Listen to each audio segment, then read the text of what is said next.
After a cold morning, we've warmed up nicely with all that sunshine this afternoon. It should be a real nice through the evening hours. And then overnight, we'll start to see some clouds come in from the west with a chance of thunderstorms in western South Dakota, a few showers toward morning, Aberdeen and Sioux Falls. Tomorrow during the day is going to be a different story.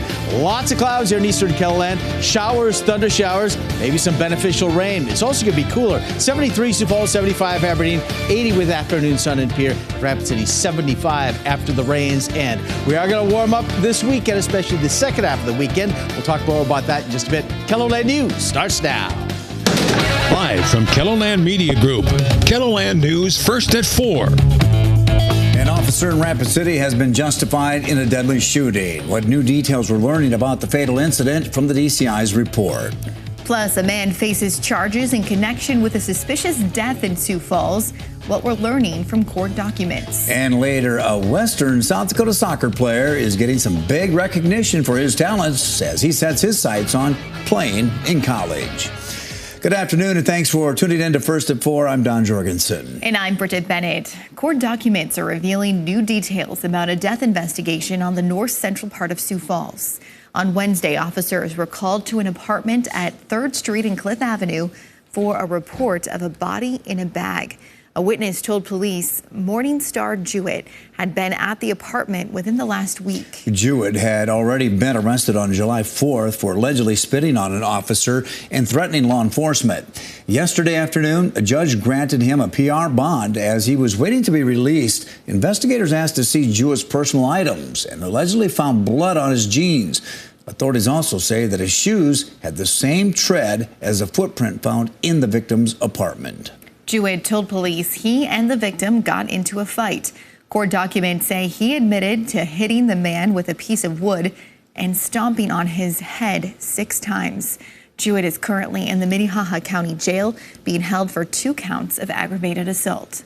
The South Dakota Attorney General's Office and Division of Criminal Investigations say that a deadly officer-involved shooting in Rapid City back in May was justified.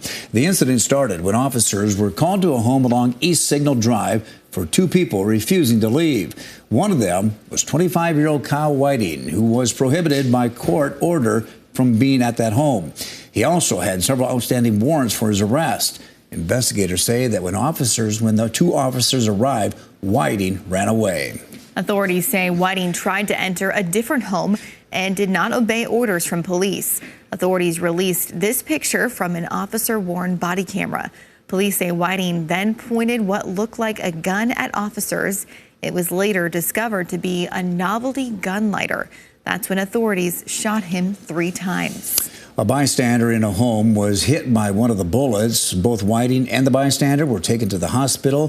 Whiting later died while the bystander was treated and released. The report from the DCI says Whiting tested positive for meth and ketamine. The accidental death of a teenage girl at Lake Madison is still being investigated. Authorities are not releasing many details, but they did confirm to KELOLAND News it involved a personal watercraft and someone on a tube being pulled by a boat.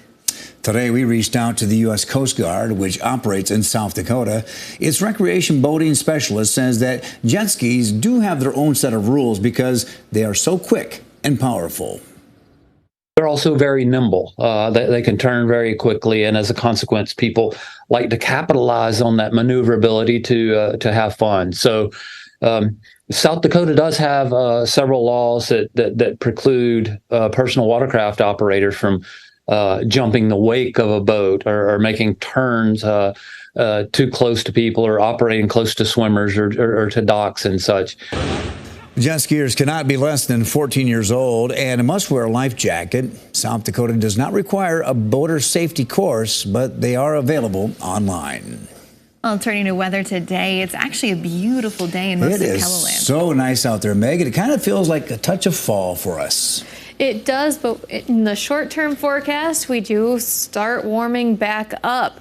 Right now, sunshine and 77 degrees here in Sioux Falls, with just a light breeze at 3 miles an hour.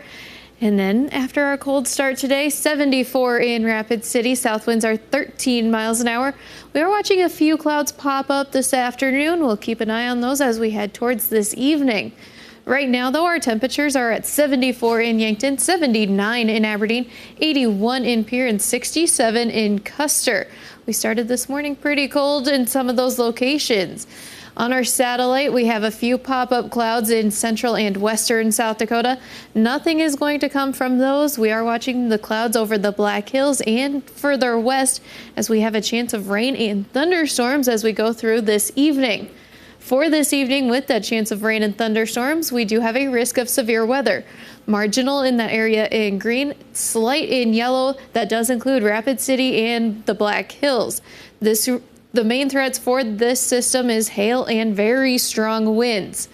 For the rest of tonight, those are going to drop to the 50s and low 60s. That chance of storms will move from west to east, hitting eastern KELOLAND closer to the morning hours. 57 Sioux Falls and Aberdeen, 59 in Pierre, and 54 in Rapid City. And then for tomorrow, we'll watch the chances for rain and thunderstorms on and off throughout the day. 73 Sioux Falls, 75 in Aberdeen, 80 in Pierre, and 75 in Rapid City. We'll take a closer look at the timing of those rain and thunderstorm chances in just a little bit. Thank you, Megan. South Dakota's new Secretary of Education has decided that a school administrator's punishment should be more than a review panel recommended. Secretary Joe Graves revoked the teaching certificate of Ryan Scott Bruns. He was the superintendent of Langford School District. A panel had recommended a 3-year suspension and that Bruns obtain an alcohol and drug assessment, complete an anger management course, and obtain a psychological evaluation. But Secretary Graves says that Bruns' conduct was, quote, particularly egregious. The secretary said the superintendent had testified that he, quote, drank alcohol, became intoxicated, and missed programming due to his condition. Graves said Bruns engaged in acts of retaliation against 2 employees and posted a video on YouTube disparaging 2 students for not reciting the Pledge of Allegiance. Happening in 30 minutes, crews will be breaking ground on a new affordable housing in Sioux Falls. The Glory House is celebrating the start of construction on 51 new units on its campus. The organization helps people who have been incarcerated by offering them housing. The first phase of the Glory House apartments was completed in 2019. Funding for the second phase was made possible through a variety of sources. All units are classified as low-income housing tax credits. They include standard 1- and 2-bedroom units, as well as residents that are handicap accessible. Iowa superstar Caitlin Clark took part in the Pro-Am of the John Deere Classic Wednesday. She held a joint press conference with her Pro-Am partner and Iowa native Zach Johnson, and they had a few jokes with reporters. Both of you guys on what you guys learned from each other today. Well, neither one of us are. First of all, Zach's pretty funny. I will give him that. He's a funny guy. Really? It's my wife. Can she hear that?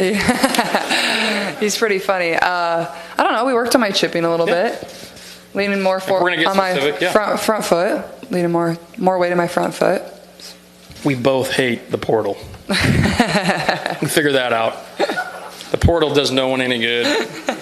You're funny. I shouldn't say that. There's excuses for it. I'm getting too specific, but we did talk about that. Just the evolution. He's trying to recruit for us. Yeah. I'm trying to make He's our new biggest advocate, Zach Johnson. I'm making deals for Caitlin. I think I figured it out. She's got at least 3 years of eligibility left. So he talked to the NCAA. Yeah. He's got. They can't get anything done anyway, so they're not, might as well just try to get it done now. 3 years left. A couple corporate deals. Shouldn't be a problem. Clearly, everyone having a good time. The John Deere Classic tournament runs Thursday through Sunday.